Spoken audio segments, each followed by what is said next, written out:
Hey guys, kumusta kayo? This is Nicole, your go to Bulacan Realtor. I wonder how is this crisis treating everybody, no? Well, today guys, I have your latest updates sa Bella Vista, located in Barangay San Vicente, Santa Maria, Bulacan. Now let's talk about crisis and then real estate, 'di ba? Yun yung maliban sa like update and stroll na ipapakita ko sa inyo today guys. Medyo pag-usapan din natin yun, 'di ba? So, samahan niyo po ako today.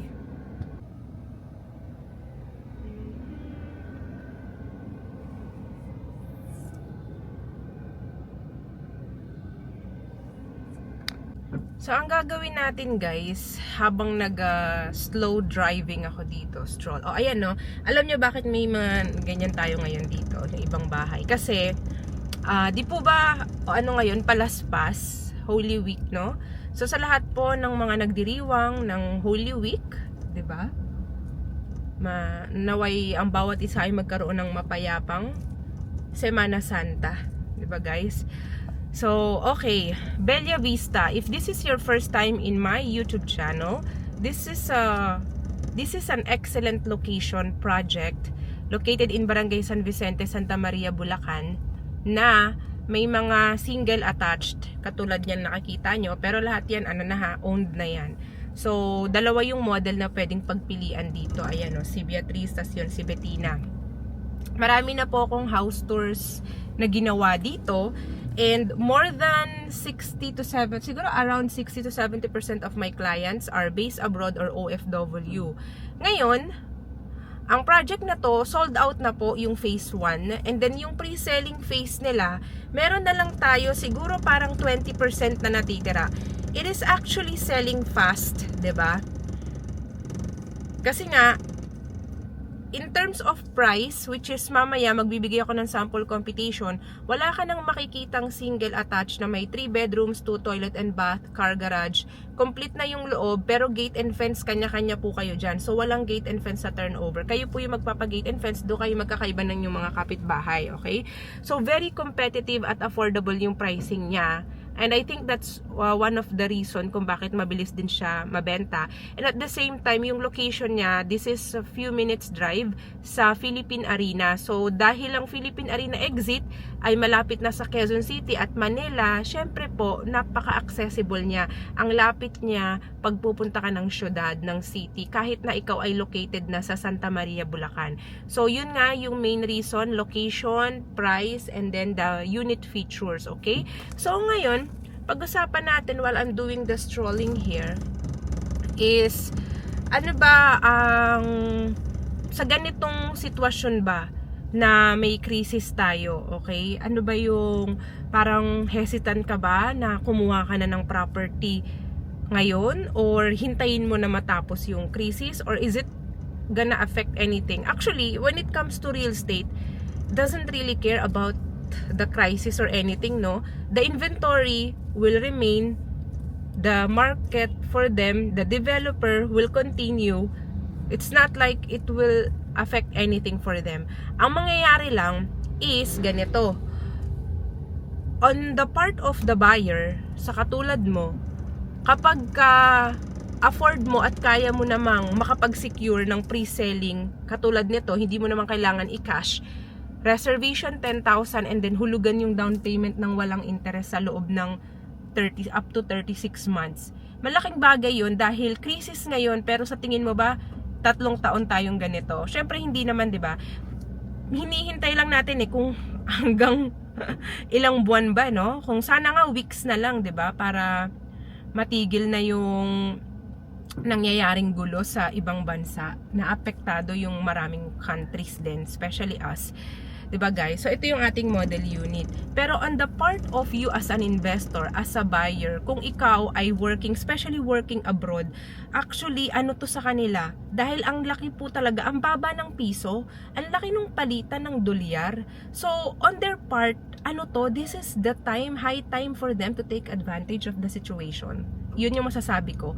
Tapos yung may mga client like ang mga nila work nila, kahit nasa Philippines sila pero kumikita sila ng dollar, like mga VAs, mga ganyan, high time for them to use this opportunity na mataas yung dollar. Actually, ano siya, it's actually an opportunity. So that's when you find an opportunity in the midst of crisis, 'di ba guys? So may ganun siyang factor. Pero sa mga nandito, like for example, sa locally employed, tapos although ito naman kasi yung market naman natin dito is dapat earning ano na more than 100k na, 'di ba? So in terms of that, medyo okay naman kasi ganoon naman yung market natin. Pero syempre sa mga kababayan natin na medyo pag mas low income, hindi ito yung suitable for them kasi meron tayong required income dito, and at the same time syempre mas mahihirapan na sila, 'di ba? Kaya ito advantage to sa mga kumikita ng dollars, and kung hindi man kumikita ng dollars pero 6 digit ang income dito sa Philippines, 'di ba? At saka naka pre-selling siya. So ito guys, ayan oh, yung mga renovation dito. Oh, yung gondo, oh, 'di ba? Kita niyo 'yan. So ang maganda dito guys, which is ako personally, meron din akong investment dito na naka pre-selling, is ito ang ganda oh nung gate and fence. Yun nga, hindi mo kailangang madaliin. Kapag may extra ka, kung naka 24 months or 36 months down payment ka, even if you're done with the DP, sinihintay mo na lang yung unit construction, pwede ka pang magbayad kay developer, pwede mo pang paliitin yung ilo-loan mo. So yun yung i-goal nyo po, mababang loanable balance para mas maliit yung ating amortization, mas mabawasan yung amortization natin, okay? Mas okay yun guys. So dito sa Bella Vista, marami na pong nakatira dito. Sa pre-selling phase natin, ang target natin sa pre-selling phase is end of this year to early next year magtatayo. Ongoing yung land dev niya po. Ayan. Actually, halos wala na rin yung inventory. Ayan siya oh. Concrete na yan guys oh.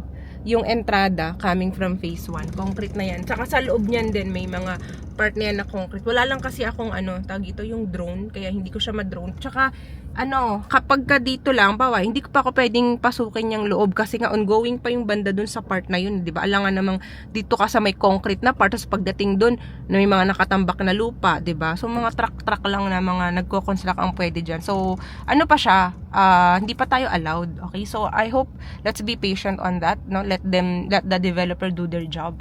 And tayo naman, kung tapos na tayo sa DP, continuous lang tayo sa payment natin guys. Be diligent lang din. Okay, so ito po yung mga magagandang renovation na din dito, mga nagpa-gate and fence, ayan. At yung ating amenity area sa phase 1, phase 2 magkakaroon din ng sariling amenities yan guys, okay? So for the meantime, bigay tayo ng sample computation sa ating pre-selling phase. Dito, dahil mahal ang fuel ngayon, di ba? Mahal ang gas. So, wag ka mag-alala, good news. Hindi mo kailangang pumunta physically para makapag-reserve kasi ever since 100% online reservation tayo sa ating Dolmar project, especially Bella Vista. So you just have to contact me, send ko sa'yo yung mapa, and then pumili ka ng iyong block and lot dahil nga nasa 20% na lang din naman yung natitira sa pre-selling phase or less.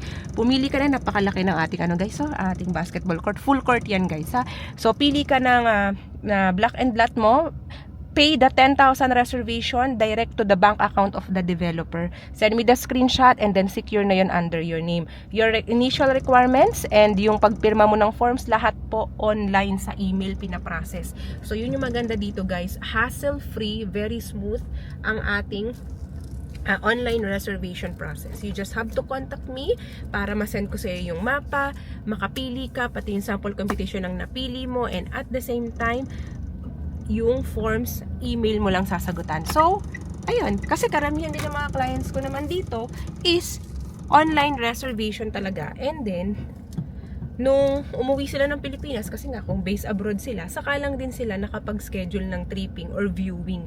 At least nag-uumpisa na sila sa kanilang down payment, umaandar na, at na-secure na nila yung price. Kasi alam niyo na yung karugtong yan, kapag kami mga ganitong crisis, tataas na lahat, pati mga materials, construction, ayan, baka mamaya yung developer mag-announce ng price increase. So mas maganda na ngayon palang i-secure mo na yung kanyang, kung ano yung total contract price niya, para kahit mag-increase sila, safe ka na doon. Kasi syempre dapat kung ano mo siya nakuha, 'di ba? Yun yung kanyang TCP. So sa kung anong day mo siya na reserve, kung ano yung total contract price niya based on your reservation date, 'di ba? Yun, ganun siya, guys, okay? So all you have to do, guys, is to contact me as soon as possible, and showing on the screen the sample computation nung ating Bettina model, since Bettina na lang din naman sa ating pre-selling phase. So ayan, Bettina model, yan po yung kanyang, pakita ko muna si Bettina model tsaka yung kanyang yan. So that's Bettina model and unit features, kung ano siya. Yan, yung details niya, and yung sample computation ni Bettina na naka 3 years down payment, 0% interest. Ayan, pre-selling phase. Nakita nyo naman, napaka-affordable, kayang-kaya yung monthly, diba? Kaysa naman, nasasayang yung pera dahil din nakakain lang din naman ng inflation, diba? At least, meron ka nang nilulook forward, na ba? Meron ka nang na-secure na real property, real estate investment man yan, or gagamitin mo in the future, or gagawin mong retirement home, or whatever your plan is in the future for it, okay? So, yun lang siya, guys.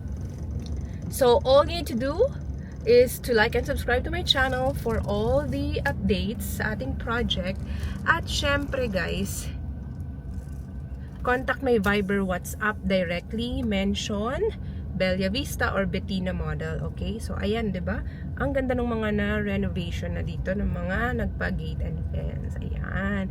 So ito, alam nyo, kahit inner unit nga, ang laki-laki na eh. Ang laki na ng pwede mong mapagawa. Katulad nito, kahit inner, yan, o, diba?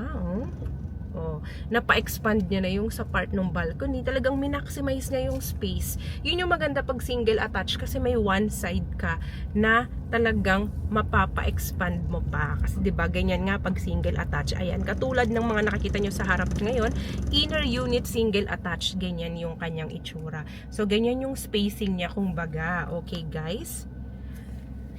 I hope that you like my quick update today, guys, and despite of this crisis, stay safe, stay at home, at mag-online reservation ka na lang, okay? So all you need to do is to contact me directly. My name is Nicole. My Viber and WhatsApp number, always naman yan, flashing on the screen. At syempre, kung ang gamit mo ay Messenger, ayan, guys, follow me, may blue check yan, ako yan, verified account yan. Message ka lang din dyan, sabihin mo lang Bettina model or Bella Vista, ayan. And then, let's do your online reservation as soon as possible. Secure mo yung total contract price ngayon. Don't wait for any big announcement na mangyayari para naman masecure mo yung TCP natin right at this moment or at this month, okay? At syempre, don't forget to hit like and subscribe to my YouTube channel para lagi po kayong updated sa magagandang projects in the area of Bulacan. Stay safe, guys, and keep praying. Thank you and have a nice day.